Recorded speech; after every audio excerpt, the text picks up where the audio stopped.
নমস্কার বন্ধুরা, তোমরা সবাই কেমন আছো? আশা করি ভালো আছো। আমি আজকে তোমাদের সঙ্গে শেয়ার করব সর্ষে চিকেনের একটা রেসিপি। তোমরা তো সব ধরনের চিকেনই খেয়েছো, সর্ষে চিকেন কখনো খেয়েছো? তো আমি আজকে সর্ষে চিকেন রান্না করব, সেটাই তোমাদের সঙ্গে শেয়ার করব। তো তার জন্য আমি এখানে নিয়ে নিয়েছি বড় সাইজের একটা পেঁয়াজ কুচি, আর মিডিয়াম সাইজের একটা টমেটো কুচি, আর এখানে নিয়েছি আদা রসুন আর কাঁচা লঙ্কা পেস্ট করে রেখেছি, আর এখানে হলুদ সর্ষে যেটা, সেটা আমি 1.5 চামচ মতো বেটে রেখেছি। আর এখানে আমি নিয়ে নিয়েছি 700 গ্রাম চিকেন, ধুয়ে পরিষ্কার করে নিয়ে নিয়েছি। আর এখানে আমি মিডিয়াম সাইজের দুটো আলু ছাড়িয়ে কেটে ধুয়ে রেখেছি। তো চলো চিকেনটাকে ম্যারিনেট করা যাক। তার জন্য আমি প্রথমে দিয়ে দেবো টমেটো কুচি, আর দিয়ে দেবো স্বাদ অনুযায়ী নুন। তারপর আমি দিয়ে দেবো 1/2 চামচ হলুদ গুঁড়ো, আর দিয়ে দেবো 1/2 চামচ ধনিয়া গুঁড়ো, আর 1 চামচ জিরে গুঁড়ো দিয়ে দেবো, আর দিয়ে দেবো 1/2 চামচ কাশ্মীরি গুঁড়ো লঙ্কা। যেহেতু আমি মানে কাঁচা লঙ্কা বেটে রেখেছি, তাই আমি কালারের জন্য একটু কাশ্মীরি গুঁড়ো লঙ্কা দিয়ে দিলাম। আর এখানে আছে আদা রসুন আর কাঁচা লঙ্কা বাটাটাও আমি দিয়ে দিলাম। আর দিয়ে দেবো আমি একটু সর্ষের তেল। তো সর্ষের তেল যে যে পরিমাণের খেতে চাও সেইভাবেই দিতে পারো। তো আমি সর্ষের তেলটা দিয়ে হাত দিয়ে চিকেনটাকে ভালো করে ম্যারিনেট করতে হবে। হাত দিয়ে ম্যারিনেট করলে ভালো করে চিকেনের গায়ে সমস্ত মশলাগুলো মেশানো যায়। তো আমার চিকেনটা ম্যারিনেট করা হয়ে গেছে, এখন আমি 10 মিনিট রেস্টে রেখে দেবো। তো 10 মিনিট হয়ে গেছে, এখন আমি রান্নাটা করে নেব। তো আমি কড়াই বসিয়ে দিয়েছি, আর এখানে সর্ষের তেল দিয়ে দিচ্ছি আমি। তো তেলটা গরম হয়ে গেছে, এখন আমি এখানে দিয়ে দেবো আলুর টুকরোগুলো, একটু লাল লাল করে ভেজে নেব।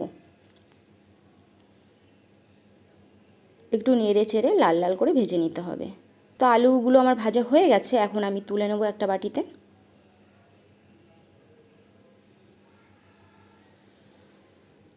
তো সমস্ত আলুগুলো তোলা হয়ে গেছে, এখন আমি এখানে দিয়ে দেবো গোটা মানে মশলা। জিরে,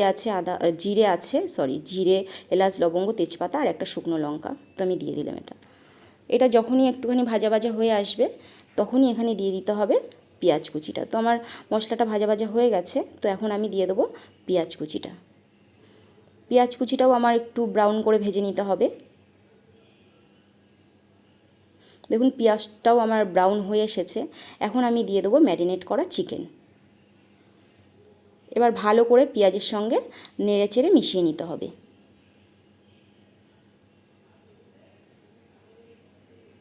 তো সুন্দর করে মেশানো হয়ে গেছে, এখন আমি এটাকে ঢেকে রেখে দেবো 5-7 মিনিট জন্য।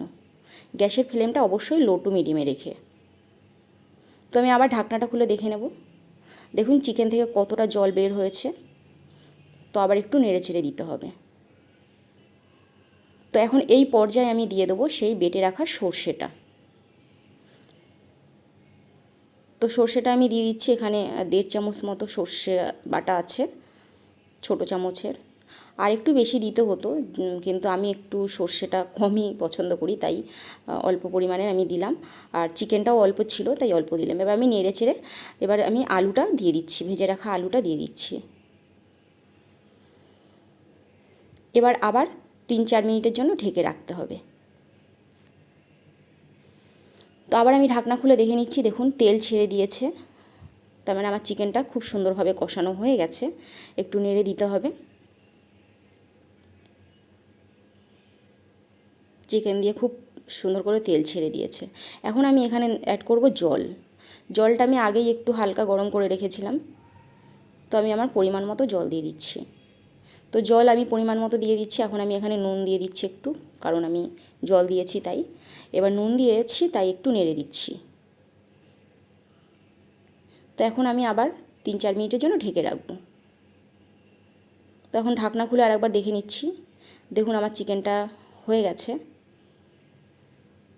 জলটাও টেনে এসেছে। তো একটু নেড়ে চেড়ে ওপর থেকে আমি একটু গোলমরিচ ছড়িয়ে দিচ্ছি। অন্যান্য চিকেনে যেমন লাস্টে একটু গরম মশলা গুঁড়ো দেয়, বাট আমি এই চিকেনটা একটু আলাদা, আমি একটু গোলমরিচ ওপর থেকে ছড়িয়ে দিলাম, যার জন্য চিকেনটা আলাদা একটা টেস্ট এটার। তো আমার চিকেনটা খুব সুন্দরভাবে হয়ে গেছে, গোলমরিচ দিয়ে আমি ভালো করে নেড়ে চেড়ে নিয়েছি। এইবারে আমি নামিয়ে নেব। তো সমস্তটা আমি একটা বাটিতে নামিয়ে নিচ্ছি। তো দেখুন এই হচ্ছে আমার সর্ষে চিকেনের ফাইনাল লুক। এটা আপনারা বাড়িতে ট্রাই করতে পারেন, এটা গরম ভাত কিংবা রুটির সঙ্গে দারুণ জমে যাবে। আর আমার ভিডিও যদি ভালো লেগে থাকে তাহলে আমার চ্যানেলটাকে সাবস্ক্রাইব করতে ভুলবেন না। আর এখানেই আমি এন্ড করছি, আবার আসবো নতুন কোনো রেসিপি নিয়ে।